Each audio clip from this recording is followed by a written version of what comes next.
These two guys have Minnesota sports flowing in their veins. Mackey and Judd on Score North and ScoreNorth.com. 2 intros in one show. Why not? Right why not? Just in case, they forgot. Yeah. People are like, what show is this again? Yeah, we just... Quite honestly, going through everything that we went through last year, I'm not surprised one bit. I am disappointed that this happened. I'm frustrated with not just my football players that won't get vaccinated. I'm frustrated with everybody. So we'll just do the best we can, and it's disappointing. All right, Mike Zimmer. I'm sure one of us will have a statement of some kind regarding him putting his team on blast before that night practice on Saturday. But this is statements every Monday. We have a lot of pent-up takes, really. Just multiple days of just stewing on our takes. And we bring them to you here on Mackey and Judd. So, boys, I'd love to start us off here. It is officially Viking season now that training camp is underway. And a lot of optimism. The defense is reshaped. I think the fact that 3 quarterbacks have been wiped out with COVID has put a damper on things now, and they're working out random guys from like St. John's. But I'm going to bring a little bit of a reality check statement here to the fold. My statement is the Vikings have managed to screw up the offensive line again. I waited months. I gave them the benefit of the doubt. Wow, not even a game played yet. I mean, we'll see if I'm wrong. We have plenty of space on this show between old tweets exposed and accountability session Wednesdays to admit that we were wrong here. But we are now a month away from the start of the regular season. Judd has been out there with his own 2 eyes and his camera phone documenting everything. All right? Check out some great footage from Judd on the Score TikTok and Instagram accounts. I'm a TikTok star now of sorts. You or are. content star. You almost died producing TikTok content for us. You're welcome. But Dakota Dozier and Drew Samia are 2 of the 3 guys competing for the starting right guard position. The third guy, Oli Udoh, is a 6th-round offensive tackle who's never played a snap in the NFL and played college football in the FCS. Those are the 3 guys, because Wyatt Davis, unless you can shed some light that we haven't seen yet, Wyatt Davis, 3rd-round pick, is nowhere to be found in this competition. And there certainly isn't a Joe Thuney in here because, and that's another thing, by the way, all these people doing victory laps. See, you can build a roster around that Kirk Cousins contract. If he would have restructured, and I'm sure they went to him and asked for this, they could have signed Joe Thuney. Now, maybe he winds up signing with the Chiefs anyways, but, you didn't even have an option to sign some of these top interior offensive linemen because you didn't have enough money at the time. And so now you're literally going in, of the 90-plus guys that played guard last season in the NFL, Drew Samia and Dakota Dozier were among the 5 worst. Those are 2 of the worst offensive linemen in the history of Vikings football. And they are competing for a right guard starting spot with Oli Udoh, who's never played guard or anything in the NFL. Convince me that they have fixed the offensive line if this is indeed the case now that we're going into week 2 of training camp. I feel like, first off, that come Wednesday of this week, Declan, there needs to be some type of Phil write that down about this. Well, I already did on my first one. I told you Dakota Dozier was going to be the starting offensive lineman. Okay, when but I'm just saying, starts, so I'm already right about that. I need you. I need it backed up and somehow proving that they have, because you know what, you might be right. It's weird to me. I can't explain it, and I can shed zero light. Wyatt Davis, who did not practice Saturday, I'm assuming because he's not vaxxed and had close contact to Mond, so I'm assuming that's why he didn't practice, because he was practicing up until then. In fact, cross-training also as a center now as well as a guard.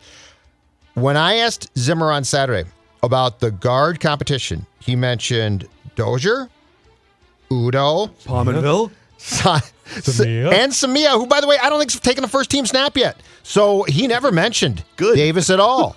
He never mentioned him. So but I can't. I'd love to help you out, and I've been there. I can't help you out. But this is also like we do this in sports, and you tend to look at the best possible outcome when you're looking at a team, right? Look at the Twins lineup. Okay, well, if all of these guys perform at their peak capability, which they did in 2019, but the reality is they don't always perform at the peak of their capability. The Vikings, on paper, were relying Wyatt Davis on a third-round draft pick to be just jump right in and be a good, above-average starting, or just, let's say, non-train wreck starting offensive lineman. And the reality is, well, sometimes you draft guys in the third, fourth, fifth rounds, and they're not just ready to go 4 months later. Look at how worked up you are. This is great. I love to see it. It's ridiculous. I'm a fan. Why is Dakota Dozier even on the roster? It's so stupid. And he's starting still. We're a month away from the season. This should be much more of a story. If you would have told people in like week 15 last year. That's why I asked. All right, you guys, I'm going to give you two choices week 15 next year. Which is more likely? Dakota Dozier never steps foot on a Vikings practice field ever again once the season is over, or he's starting again in week 1, and you would have said, what? No way. Yeah, well, at a different guard position. We'll just move him. What if we just move him over here? It's literally rearranging something, and it's not going to help. Yeah, that chair looks awful. That chair looks awful in the corner. Let's move it to the other corner and see if it looks better there. Well, it's still a crappy chair. Jefferson. You know what I recommend for Dakota Dozier? I recommend he rides off into the sunset, and DennisKirk.com can help him because they've got 160,000 parts and accessories in stock. If you like to take advantage of riding season, if you want to ride your way from Egan to literally anywhere else, Dennis Kirk. Can I go to play for the Edmonton team or Calgary or the Blue Bombers in Winnipeg, perhaps? Oh, man.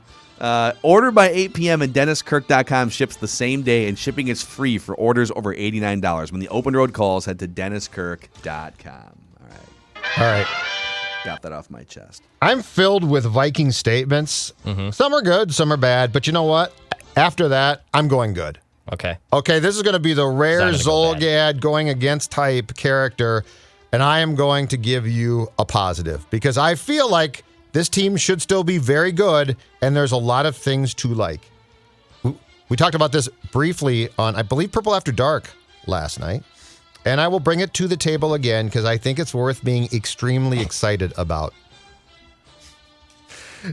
Justin Jefferson will be a top 5 wide receiver in the National Football League by the end of this season. This feels like a write that down prediction, sort of blending into statements here. I feel like you need to quantify this. It's like I probably can't be, but we've seen these lists right now, right? These top 10s, and like he's not on them.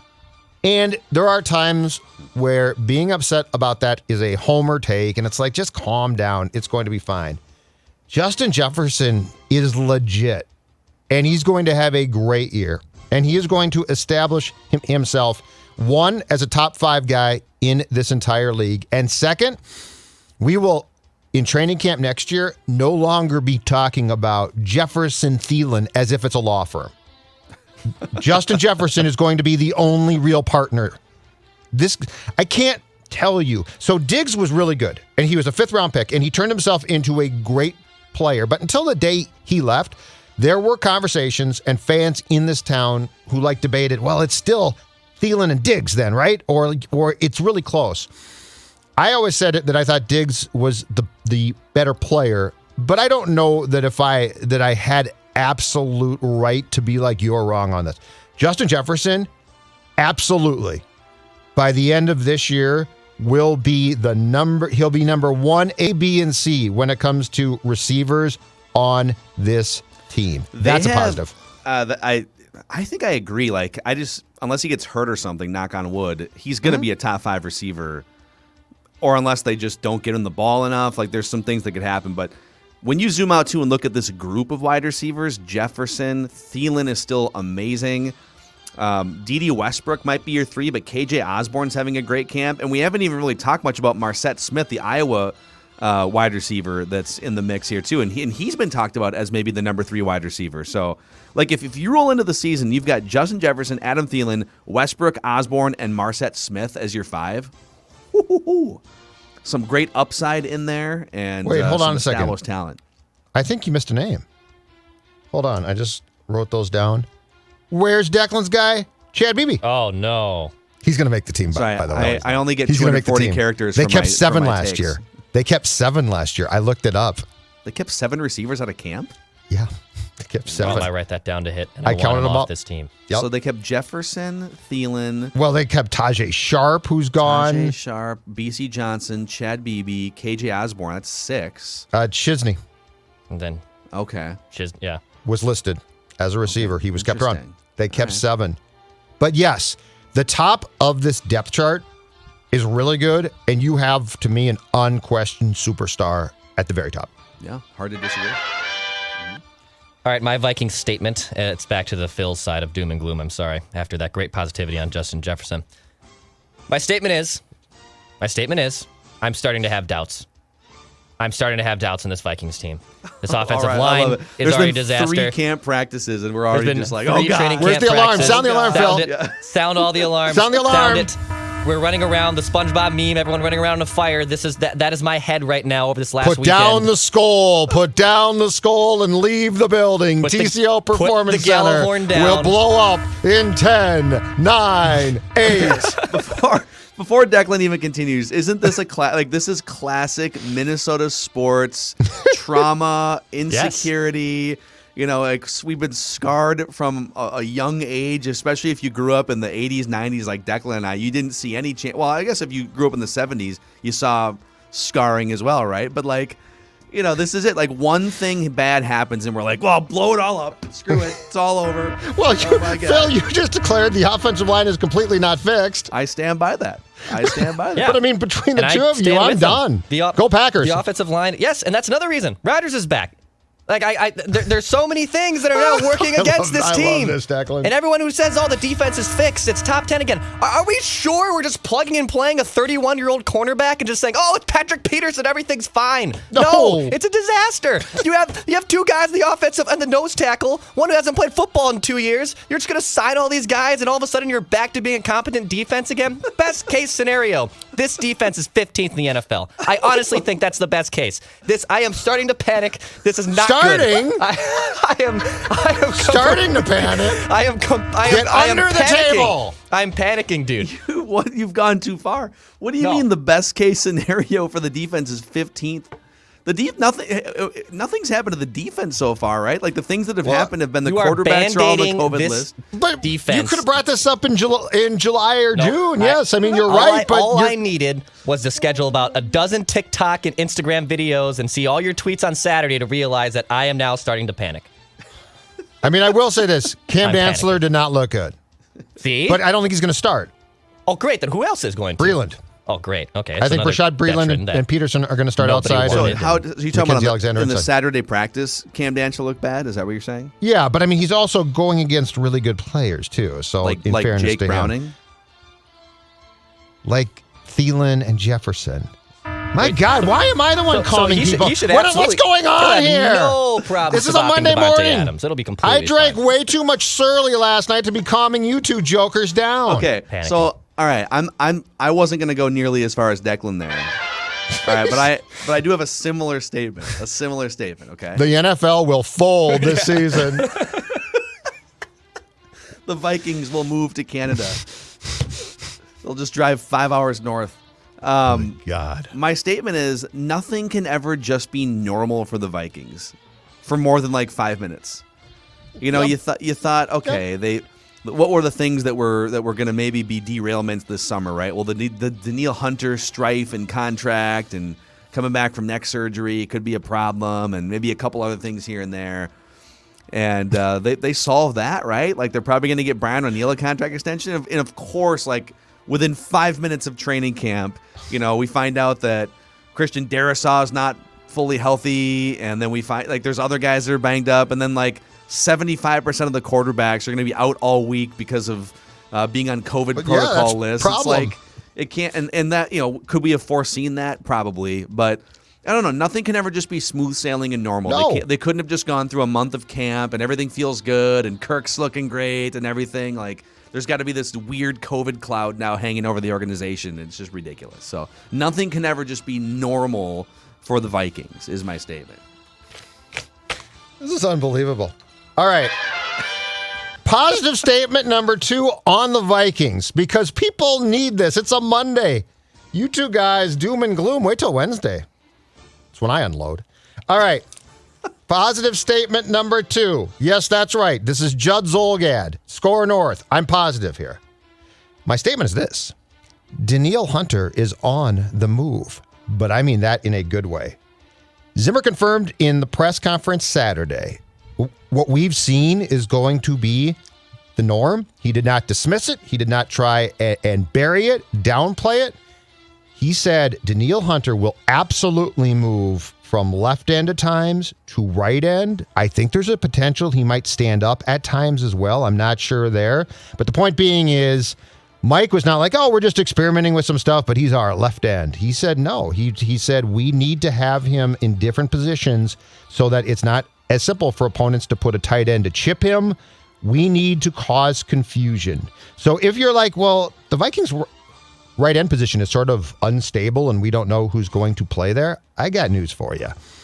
If they don't go out and get an improvement there, or a player does not emerge in camp, which is it's very possible that a player does not emerge and become, just this, oh my God, we can't believe that this guy is playing this well. Danielle Hunter will be playing both ends at different times, and That's smart. Love this. Yep. I love this. And I also think, and this is just a guess, not something that Mike said. I also think that they took a long look at what offenses and defenses are doing now. I think this might be the year that we see consistent creativity from this defense. And so, because Mike's got his principles, right? Like the A gap, things like that. I don't think they're going away. But I think that Hunter moving is also going to be the start of confusing offenses more and not just saying what we do fundamentally works. Is this going to be more of like an amoeba defense, do you think? That's what I'm saying. Amoeba defense is coming. I think it might be a little bit. I'm serious. And Hunter moving around could be a nightmare. The amoeba defense is one of my favorite football terms and concepts. It's like there's 11 guys out there. They're all faceless, numberless. Yep. You don't know who's coming. Zone blitz. You got zone blitzes. You got 4-3 teams playing 3-4. The amoeba angle is outstanding. It really is. I love the idea of just like if you go into a game and there's just an obvious weak link side of an opposing team's offensive line, right? You got some rookie starting at a tackle position, then Danielle Hunter should just line up over that guy. If there's just a guy that Danielle Hunter can beat 5 different times per quarter, right? Like, love it. Just do it. I don't understand why.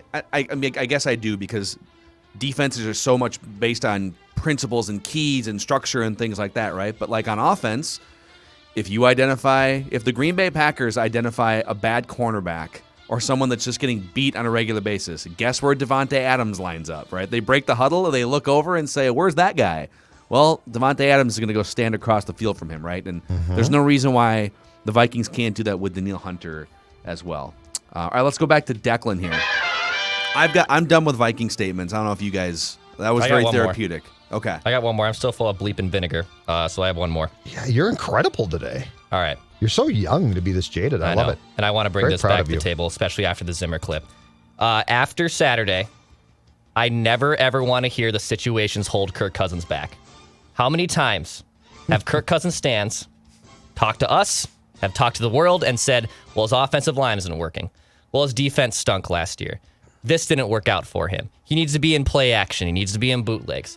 All these things that are just honestly normal conversations that we all can have, and we can disagree or agree or whatnot, but we can all understand that. On Saturday, with him basically choosing not to get a vaccination and now hurting his team, I don't ever want to hear that the situations are holding him back when his own selfish reasons have now held his team back for training camp and for could happen again, obviously, this season as well. I never want to hear anytime someone tries to tell me that a situation is holding him back after what he had Saturday with his own personal decision, he held his team back. So that is the last time I want to hear that, and that is my statement on it. We don't have to get more in an anti-vax conversation, but I just want to make sure that's very, very clear that that's the last time I want to hear something about Kirk Cousins I think things holding him back. I think it's fair to say, and this is what a lot of people have been saying, you should be free to make your own decision. And you are. Like, Kirk Okay, is free, and he has been free to make his own decision. And Adam Thielen and other players, Sheldon Richardson, Harrison Smith, you're free to make your own decisions. The league is free to try and make sure that as many players are on the field as possible, right? And so the league has made its decision, putting protocol in place, so everyone knows what the parameters are. And this is, this doesn't have to get into like a philosophical debate about your own personal beliefs on vaccines. I think people largely know like where we stand on different things, and we try not to push those on people. But in the case of football, right, there's a chance based on NFL protocols that Kellen Mond, who tested positive but is vaxxed, could be back on the practice field before Kirk Cousins, who is unvaxxed, because you have to sit out minimum 5 days since the contact point. And as a result, the Vikings are literally, they have one quarterback this week at practice. And so today they're working out a former St. John's Division III quarterback and a guy named Case Cookus, who played for Northern Arizona, I want to say, last year, and spent some time in Broncos camp. Like, they're just looking for random dudes who played college football to throw footballs in practice this week, a month before the season starts. And as Mike Zimmer said, again, like, this is from a football perspective, what happened on Saturday could easily and probably will happen before a game, in which, like, all of a sudden, what was the team last year that had to start a wide receiver at quarterback? Denver. Yeah, Saturday, positive test. The entire quarterback room, which is basically what happened here. Yep. And so, again, like, we could get into, like, what the science says or what articles you read and, like, how many breakthrough cases are there? How protected are you really from the Delta variant and all that stuff? Or we could put that aside and say, based on NFL protocol, if you are not vaccinated and you come in close contact with somebody who has COVID, you have to sit out. If you are vaccinated, you don't. That's what the NFL's line has been. And the Vikings just run the risk of having this happen more than some other teams because of the key players that aren't vaxxed. It's a fact. And that's why the catchphrase for 2021 holds up perfectly. No excuses for anything. So, like, it can't be like, well, we missed 3 guys because of COVID. No, the expectations are you're going to win and win a lot. Unless you literally have guys getting hurt who can't play. Well, the right guard wasn't perfect. I don't care anymore. Well, the left tackle, no, I don't care anymore. There are zero excuses. And by the way, if you're not good, people will be fired this time. It's not going to be another mulligan year. Let's try again. So that's why I think across the board, from COVID to football decisions, everything, there are no excuses. You should contend for, and in my opinion, win the division. Real quick, boys. We've been hard on the Minnesota Twins. I like what they did at the trade deadline. I'll give you sort of 2 statements rolled in one here, all right? I hate the fact that the Twins put themselves in a position to have to trade Jose Barrios so quickly after they were the greatest home run hitting team in baseball history in 2019. I cannot believe that they were this train wrecky in 2021. But I think they did a good job in that trade. And if you want to go to Target Field and at least hang out in the coolest bar in the Twin Cities, which is Target Field, they are set to host the White Sox, Rays, Brewers, Cubs, and more this month. Plan your trip to Target Field to see the Twins in action. Enjoy the excitement from the stands. Twinsbaseball.com/tickets. Twinsbaseball.com/tickets. Now that you guys have had some time to digest the deadline, I guess I'm a little perplexed. Like, why didn't you just give Andrelton Simmons away? Why is Michael Pineda still here? Why was Michael Pineda starting yesterday was my big question. Okay, so off that point and of the opponents that you mentioned who are going to be coming here in the next month or so, why didn't the 2019 Twins do exactly what the 2021 White Sox did? The White Sox are going for it. And you know what? They've got a lot of young players. Their bullpen right now. I know. Hendricks, Michael Kopech, what? They got the guy from the Cubs as well, besides Kimbrel. But look at what the White Sox did. Like, they just basically said, bleep it, we are all in. We have a opportunity right now. The Blue Jays did too. The Blue Jays added 5 relievers and doesn't that make you? But doesn't that make you jealous? Like, that's what we wanted. We got Sam Dyson. Oh, great, good for you. That's what we wanted to see. Like, you're having this historic year, and it's unbelievable, and it's so much fun. And you could have gone out and gotten more pitching. You could have avoided, quite simply, Randy Dobnak starting Game 2 in Yankee Stadium. Yeah. But doesn't it make you, if not mad, jealous to see what the White Sox and Toronto did and what wasn't done here in a historic home run hitting season?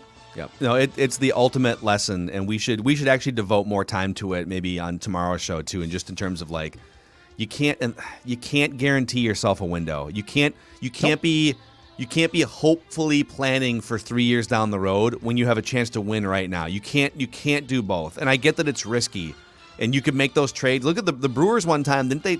They traded like 3 top prospects for CC Sabathia and got bounced out right away. It's like, but you know what? It was still fun, but it was still great. Yep. They went for it.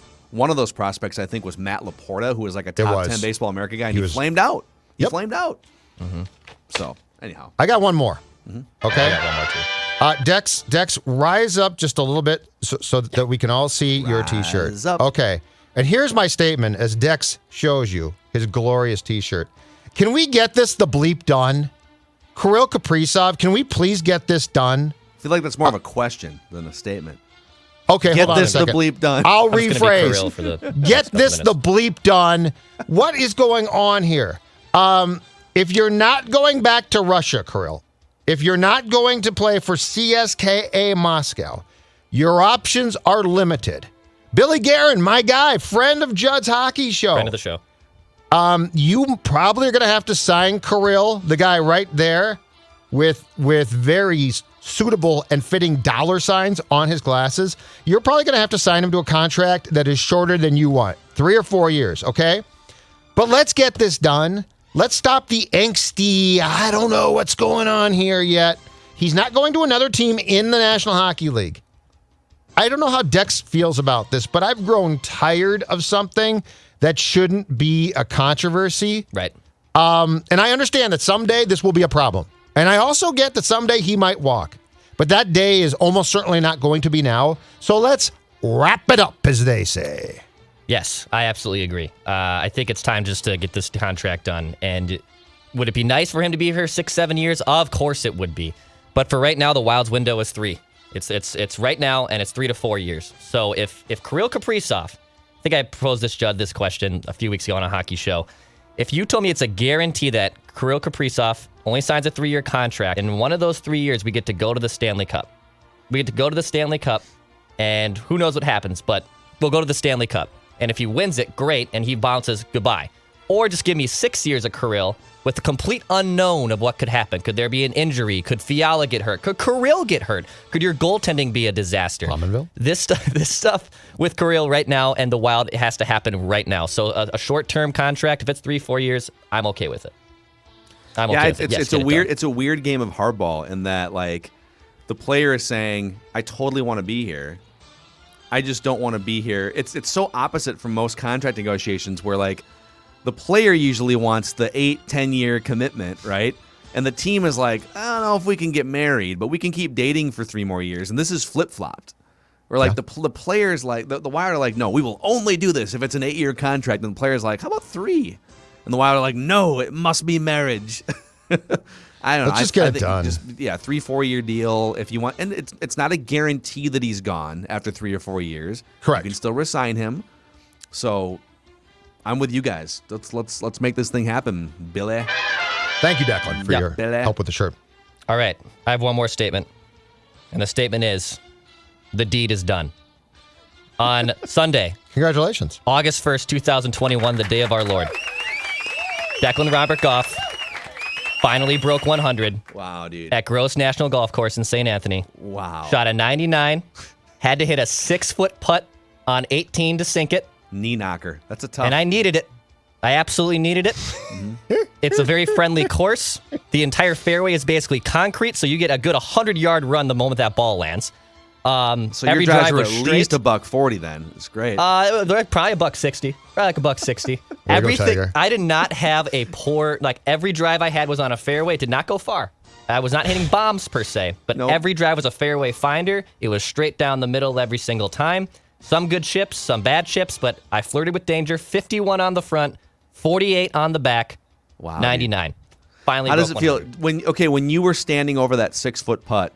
What was the gallery like? Were there a bunch of people drinking beers up on the perch. We thought about this, and now I'm having buyer's remorse, and we should have done it.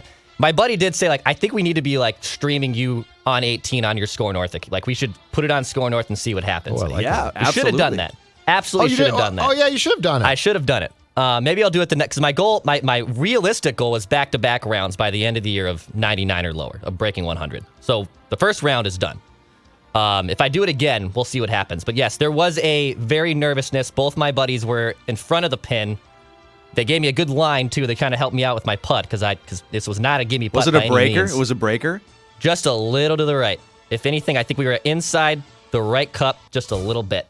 Dude. And I sunk it, and I got it in there, and I broke it. It was a very, very good feeling. This is the best thing about golf is that whether it's Declan trying to break 100 for the first time or whether it's Colin Morikawa at the British Open standing over like a must-make par putt to stay a stroke in front on the brightest stage you can be on, everyone feels the same pressure. like you feel pressure when you're putting a 6-foot putt to break 100 for the first time based on where you're at in your golf game. Yes. You know, I'll never forget. So I shoot 90s golf. I've broken 90 a handful of times in my life playing golf. So I love golf. I'm not that great at it. And we were playing Keller, which I believe hosted a PGA Championship like in the 1940s out in the West Metro. Yep. And it's just a beautiful old school course. Mm-hmm. And I could sense that I was close to. I wasn't like meticulously counting up my score on the back nine. Like I knew what my front nine score was, and I knew that I was. So I got to 18, and I finally added it up, and I was like, "Holy crap! Double bogey or better on the 18th, and I got this thing." And I immediately clammed up, like hooked my drive out of bounds, re-tee, and I wind up like I think I triple bogeyed, but you feel that same pressure when you're trying to break a milestone for the first time, and it's so much fun. Congratulations to Declan. Thank you. Way to go, Declan. Breaking a finally hundo happened. for the first time. You know what? I'll tell you, you'd probably be breaking 100 a lot more if you went to PXG Minneapolis, Southdale Center. Do you think I can give me a PXG putter? Because that is the next upgrade I need. I literally use a mini putter that is older than me. It is, embarrassing putter. PXG is all about bombs. They don't even make putters. No, I'm just even kidding. better because the driver's even the second. That's the second thing I need. So both of them can help me out. Or a hybrid. I thought I'm you got looking new for the clubs. next thing. I have new irons, and I like my irons. Oh, But okay. I do need some. I think I need a little I PXG, hear a little ya. supplement to my game like it. to keep You this should visit under them. 100. Yeah, I think I Stop should. in Southdale Where are they, Center, pxg.com/Minneapolis, Golfers Paradise, and they'll help you. Whatever you're trying to break 100, trying to break 70, PXG can help you out with all of those things. So I believe that's a wrap on statements here, boys. Yeah, you Little guys, therapy, doom little and celebration. gloom on the Vikings today. Judd Well, Zolgad Declan was comes in more- as the purple I am Kool-Aid panicking. drinking guy. I had to bring it back full circle to bring it about me at the end of the weekend statements. But yes, I am panicking. I am very much panicking. Well, Declan's more Calm panicked than I am. I'm more just like mad at the offensive line still being the same guys panicked. fighting for a roster spot. But I'm not, because I'm convinced that the quarterback can overcome the adversity that he ordinarily does not, because this year there's no excuses. No. I think he overcomes a excuses. lot of adversity. Greatest quarterback of all time, just held back by his coaches and teammates for 10 years. All right, that's a wrap on Mackey and Judd. Daily Minnesota sports entertainment. We want titles, and we'll see you guys Richard tomorrow. Mackey is what we call him now.